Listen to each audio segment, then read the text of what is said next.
What was the transition like from working with oil to conducting chemical experiments with resin? Very important what even Lucio Fontana want to say in his art. A cut in the canvas just to say why to use only canvas to arrive at what you want to say. You can use all the material in the world.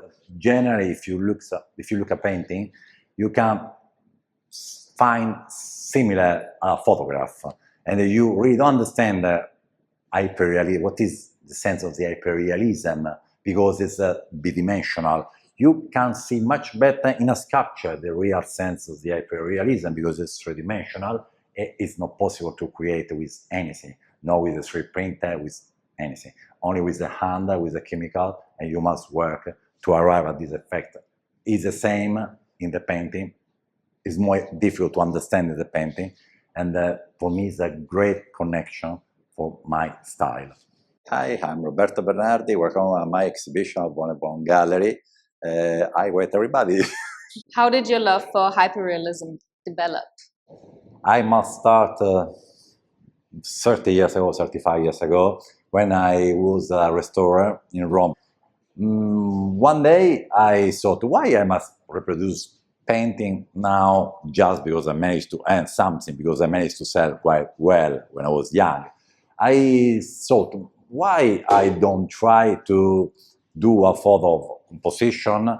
So I took a photo, I printed the photo, and I start on the white canvas to reproduce the photo of the subject I took the photo. In that case, it was just a simple photo with a small car and an apple and a drapery in the middle and with a black background.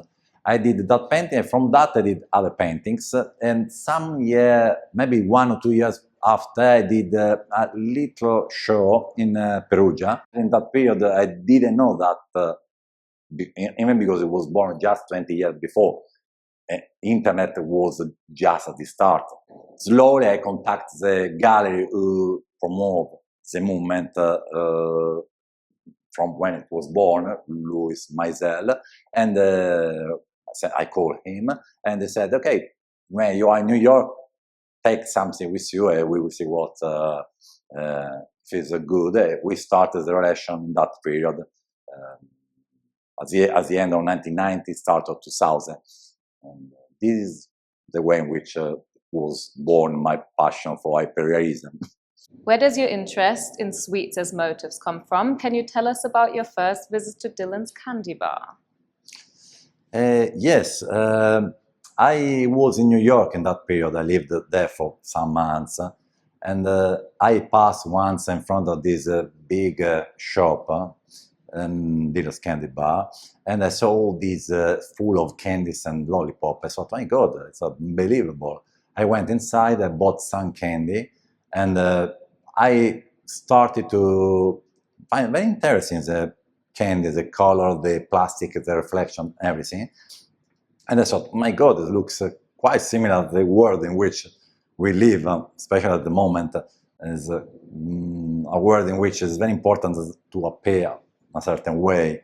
And so I started with my first painting, and I found immediately a very big interest. Do you have a cabinet full of candies in your studio? Is there a specific reason for your choice of candy, and how was the process of choosing the composition? I normally buy when I travel.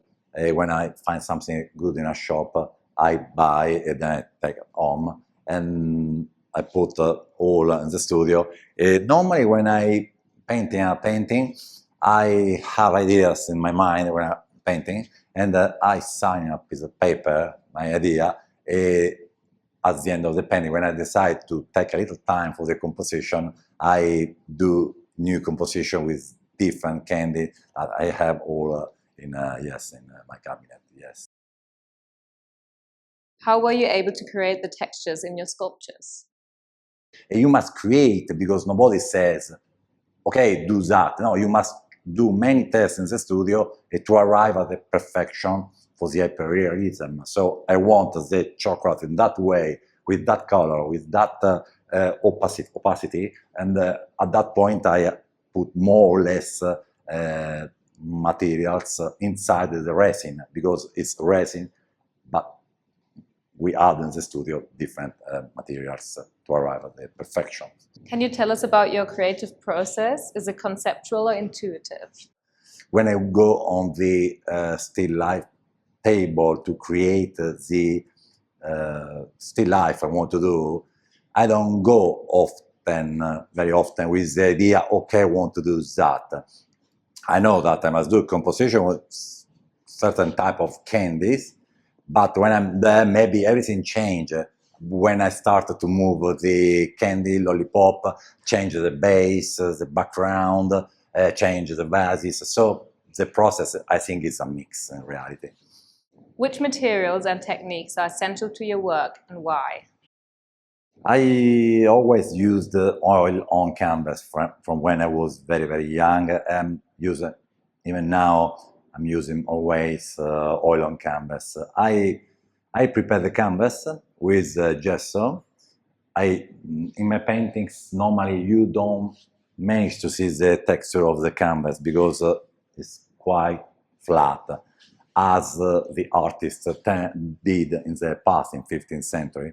And I use oil because it's the only technique in which I can veil the painting. In the sense, I start with a white canvas and I do a background in the painting, very quick. And then slowly I start to do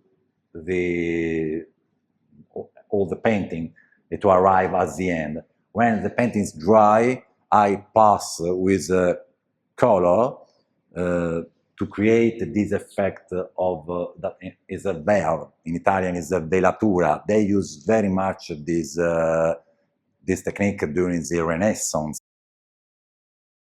How long does it take you to make one sculpture? So I studied the real macaron. What they do, they take the dome, they rise the dome, but for the macaron, the rise doesn't come out from the top, come out from the bottom, because they put the dome out at the wind. The wind create isolation on the top, become hard, and the macaron grow from the bottom. We can see this effect of the ring. This effect is quite difficult to create in reality. I passed months and months. One day my daughter was working in the studio with me and she put water in the resin. Water is not very good to put in the resin. She wanted to see what's up. The resin started to become, to blow, expanding quite much. And she had a very good effect in that case, because it was a type of all the resin we use. And that type of rise of the resin create perfectly this effect. So I thought, oh, good. The strange to do a test, my daughter in the studio, she had the perfect recipe for what then I use for the macaron. I worked months to create this in many different ways. It was almost impossible to have these micro little holes that is in the real macaron is small, but you can see, because normally when I do a sculpture, I study very well the real macaron or candy, and I do big, my computer, I print big to see what's happened when it's the big, same version. And so that's to say that when you have the prototype, it's quite easy, but you must arrive at the prototype. What made you decide to start depicting mirrors? Sometimes I don't put a mirror in this way, but I put something with a reflection, 60, 70%, 50%. Sometimes I use just a white table with a very light reflection. So maybe 10, 20%. In that way, you just can see that in this part there's a red or green part in the white. So depend from the composition. In this, my last painting, I wanted to arrive at the extreme of the hyperrealism. It's a big confusion and very interesting because it's the top of the maximum you can create in hyperrealism in this type of my last paintings. What does a typical day in your studio look like? There's not totally a typical day. Maybe typical is when I'm painting in front of the painting because I need 10 days, 15 days to reproduce a painting. That is quite typical because I'm there in front of the painting, I must paint. When I do the photo in the studio for the composition, naturally I must be very clean mentally because I start on the table, still life table, and I don't want anybody around me, and I start to create moving candies and lollipop and vase in the background to create the photo. What questions do you hope your work raises for the viewers? What I want to do is create something special, but maybe for a painting, what I hope people will see is the beauty come out even from a simple plastic. That in general people don't think plastic or in this painting, for example, is beautiful if you look at candy. But what I want to do is to do exaltation of the material and to create something banal, because plastic is something banal in a way, to create something can be interesting. I hope people, when they see my painting, they think, oh, interesting, see the plastic in this way. Same for my painting and the same for my sculpture, that in reality is plastic, the material I use to do that.